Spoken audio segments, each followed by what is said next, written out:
Aí a Bíblia nos diz que o anjo aparece a Maria e vai dizendo que também está grávida Isabel. Isabel já está grávida, já é de 6 meses. E o anjo vai dizer para ela que, por mais que ela tinha uma idade avançada, para Deus nada é impossível. Por mais que ela era estéril, para Deus ainda não é impossível. Eu não sei qual é o teu problema nessa noite, eu não sei o que você tem vivido, mas Deus me trouxe aqui para te dizer que para Ele nada é impossível. Só que hoje, meus irmãos, eu não vou falar muito da palavra de Deus, mas eu vou falar o que Deus fez na minha vida. O Senhor nos trouxe aqui e lá na casa da minha sogra, onde a gente está, o Senhor falou: você vai falar da obra que eu tenho feito na tua vida.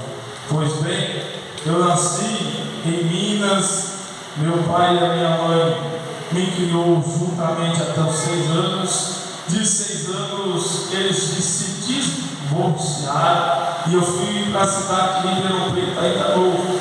E chegando lá, minha mãe arrumou um homem, arrumou um padrasto para mim. E na convivência com o meu padrasto, eu não estava muito certo com ele. Ele me batia, me escravizava, me explorava. E meu pai também nunca quis muito saber de mim. Meu pai, até os 6 anos, me criou bem, mas depois nenhuma ligação dava. Para os irmãos terem uma noção, a minha mãe, uma vez, eu me lembro ainda quando criança, fez um acordo com meu pai que a justiça determinou que ele pagasse a pensão. Mas a minha mãe disse: olha, nós não queremos pensão.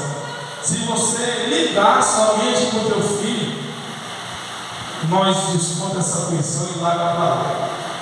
Pois bem, ligou uma vez, 2 vezes e depois nunca mais. Mas nós entendemos e a gente vai crescendo na presença do Senhor. A maior bênção que eu pude alcançar foi a presença de Deus. Ainda quando a minha mãe chegou na cidade de Ribeirão Preto, me levou para a igreja. Não só me levou, mas também ia para a igreja. E assim eu fui criado nos caminhos do Senhor. E eu quero te dizer uma coisa: se você tem um filho, se você tem uma filha, traga para a igreja, traga para os caminhos do Senhor. Hoje, pela misericórdia de Deus, sou um pastor e um pastor presidente de obra. Um dia olharam para mim e disseram: esse aí não vai dar nada, esse aí tem tudo para crescer e revoltar.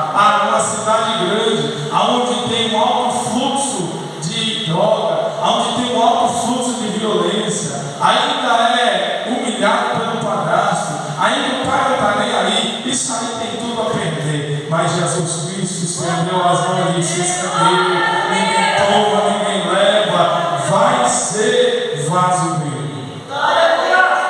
Talvez você como mãe está aqui e já tenha deixado de existir, ou você como pai dos seus filhos. Não desista não, Deus tem propósito para todos. Pastor, mas já é velho. Não desista não, porque Deus não tem idade para chamar. Não desista não, porque Deus não tem idade certa para operar logo. Não desista não, continue acreditando, orando, confiando no Senhor, porque no tempo determinado por Ele, Ele fará na sua vida, Ele fará na tua casa, Ele mudará a história por completo. Me lembro que ainda como jovem tive depressão por causa da falta do meu pai. E eu ficava, como o meu padrasto me batia muito, e a minha mãe, porventura, um período já queria largar dele, mas veio a engravidar dele. E ela já pensava: eu já crio um filho sem pai, uma dificuldade, como que eu vou criar dois? E aí continuou com o meu padrasto. E assim eu cresci, não cresci revoltado, mas cresci sabendo o poder da oração. Cresci sabendo o poder do meu Deus. Cresci sabendo que Deus pode ou não fazer a mim na sua vida. Cresci tendo intimidade com Deus. Às vezes à noite o Senhor nos visitava no meu quarto e falava comigo, me consolava. Porque por muitas vezes, pastor, eu achava que Deus não gostava de mim. Porque eu ia para o lado do meu pai e era desprezo. Eu ia para o lado da minha mãe não podia fazer nada. Eu ia para o lado do meu padrasto, era só Jesus para ter misericórdia. E eu pensava, Senhor, não é possível, o Senhor não gosta de mim, o Senhor me criou para sofrer. Mas Jesus, em muitos momentos, disse: calma, calma o teu coração, porque vou eu, Senhor, te exaltar. Calma o teu coração, porque hoje profetiza contra a tua vida, mas amanhã verão o que eu vou fazer. E nós vemos que nós crescemos, aleluia, glória e glória do Senhor. Talvez eu vou te contar uma outra experiência, porque Deus está conduzindo. Talvez você chegou aqui porque aconteceu algo na igreja e chegou a desanimar. Mas eu vou te dizer uma coisa. Eu fui para a igreja, aleluia, e nos meus 16 anos mais ou menos, Deus colocou essa varoa aí abençoada no meu caminho. A gente casou e a gente começou. Eu era de uma outra religião, vamos assim dizer, né? Era evangélico, mas era outra coisa. E ali, meus irmãos, eu comecei a ir para a Assembleia de Deus. Um dia Deus apagou o fervor de um e acendeu o fervor de outro. E eu mudei de ministério. Fui para a Assembleia. E aqueles pastores que eram para me ajudar me perseguiam. Sempre fui perseguido por pastor. Desde quando eu entrei no ministério. Passei 1, 2, 3, 4, 5, 6 igrejas para chegar até onde eu cheguei. Pastor, é porque você não tem parada certa, não.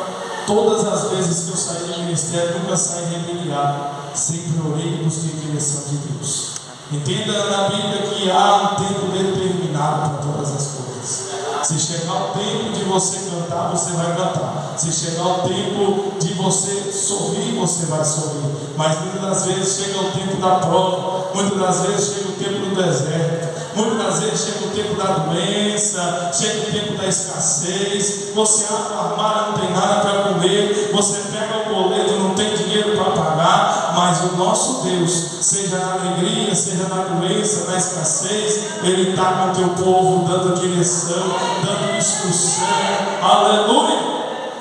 Nós, como cristãos, temos que aprender a ouvir a voz de Deus. Deus em todo o tempo está falando, só que muitas das vezes o nosso ego é maior do que a nossa audição. Muitas das vezes o ego é maior do que a sua audição. Muitas das vezes a sua vontade, o teu querer é maior do que a sua audição de ouvir a voz de Deus. Congreguei muitos ministérios que eu olhando queria não congregar, não, aí não é para mim. Mas Deus falou: é lá que eu vou te honrar, pode ir. E nós temos que obedecer. Teve pastor eu pregando um dia, como aqui hoje, no início do ministério. O pastor, no meio da mensagem, pegou o microfone e falou: está tudo errado aí que você está falando, é assim, assim, assim. Mas pode continuar pregando. Pregando como, irmão? E continuei pregando, Paulo igual ao seu, sabe por quê? Porque eu coloquei no meu coração: o que eu faço não é para o homem, é para o Senhor. O dia que você olhar para Deus, você vai parar de olhar o homem. O dia que você olhar para Deus, você vai parar de criticar o homem. O dia que você olhar para Deus, você vai parar de caminhar com o homem e vai começar a caminhar com Jesus. Porque o homem é falho, mais cedo ou mais tarde ele vai errar. Mais cedo ou mais tarde vai fazer algo que não te agrada. Assim sou eu, assim somos nós, todos nós. Quem é que não tem defeito? Atira aí a primeira pedra. Todos nós temos. Mas nós entendemos que nós viemos aqui nessa noite não é por causa do pastor Júnior, não é por causa do pastor da igreja, não é por causa do presbítero. Nós viemos aqui por causa de Jesus Cristo de Nazaré. Nós entendemos que mesmo rastejando com poucas forças, temos que continuar. Evangelho não é feito de rosa. Tem muita gente que prega só, aleluia, as pedras. Mas uma rosa também tem espinho. E às vezes queremos parar. Quem aqui na obra nunca pensou em parar de existir? Todos nós. Mas Deus me trouxe aqui para te dizer: persevera, continua acreditando. Eu um dia não sabia nem pregar, alguém, os pastores olhavam para mim e me caçoavam de mim. Mas o nosso Deus, quando tem propósito lá na frente, você vai ver. Sabe? A minha primeira pregação, que o pastor me deu a oportunidade um dia. Eita, Deus de maravilha. O pastor sentado no púlpito, eu fui pregar lá embaixo. E comecei a falar de Jesus, não sabia nem ler direito. E por causa de eu não saber ler, os pastores, que eram o pastor da igreja e o presbítero, ficaram ricos. Naquele dia, eu falei, não vou mais pregar. Deixa quieto, isso aí não é para mim. E fui para o monte da oração. Fui orar ao Senhor. E o Senhor enviou a resposta. Continua. Persevere. Por que, irmão? Porque o homem não sabe o projeto de Deus na sua vida. Nem você mesmo sabe o que Deus vai fazer na sua vida. Por que, pastor? Te mostro na Bíblia. Os planos deles são maiores do que o nosso. O projeto dele é maior do que o meu e o seu. Você acha que um dia eu sonhei, eu olhei na igreja e disse: um dia eu vou ser pastor e presidente de um ministério? Nunca! E hoje, para a honra e glória do Senhor, que eu digo isso aqui, para que você edifique a tua fé. Hoje, aquele pastor que um dia riu de mim, hoje, aquele pastor um dia que ficou caçoando que eu não sabia ler, está lá na igreja congregando com nós. É assim Deus que faz. Deus levou lá, não convidei não, pastor. Não convidei. Outro dia fui congregar com outro pastor, ajudei a arrumar a igreja, ajudei a fazer tudo. O pastor me traiu, eu era o segundo dele. E naquela ocasião chegou um membro, um evangelista que pregava muito mais do que eu. E ele se encheu os seus olhos e escolheu ele para ficar na igreja. Sabe o que aconteceu? Um mês depois, ele não aguentou a caminhada da igreja, não aguentou o fardo do evangelho. E ali o evangelista entregou o ministério. Aleluia. Só que esse mesmo pastor que disse que Deus tinha escolhido o outro, me ligou dizendo: não, na verdade Deus tinha escolhido era você. Era você que era tratado. Irmãos, não precisa se justificar. Não precisa querer mostrar para alguém quem é você. Deixa que ele é o advogado fiel. Entrega na mão dele. Olha para ele. O que nós fazemos na terra, nós não fazemos para o homem, fazemos para Cristo Jesus.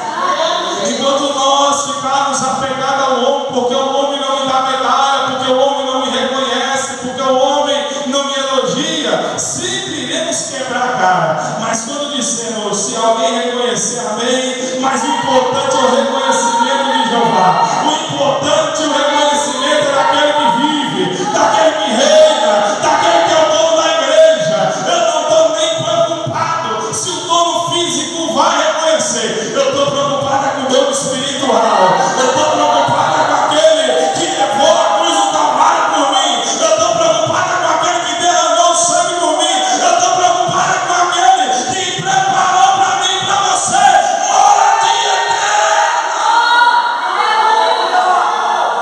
Ei, mandar, semer, mandar. Olhando canal nascer. Alguns dias depois, por causa da falha do homem, o ministério veio fechar. E não falo isso dizendo porque eu era e sou o bam, não. Eu falo isso para que nós possamos orar ao Senhor para ter direção. Enquanto você orar a Deus para ter direção, tudo vai dar certo. Mas enquanto você querer resolver segundo o seu achismo, tudo vai dar errado. Passado algum tempo, o Senhor me deu um ministério, ovelhas, e hoje, aquele que um dia para ele não servia para pastorear, o ministério comprou todo o som da igreja dele. Porque Deus faz, irmão. Deus pegou um pedacinho de cada pastor que veio me humilhando no caminho e botou tudo lá dentro do ministério. Porque Deus é assim. Para muitos, eu e você, cada um de nós, não pode valer nada. Mas para Deus, eu e você somos meninos dos olhos dele. Para Ele, não tem valor tua alma. Aleluia. Para Ele, você é joia preciosa.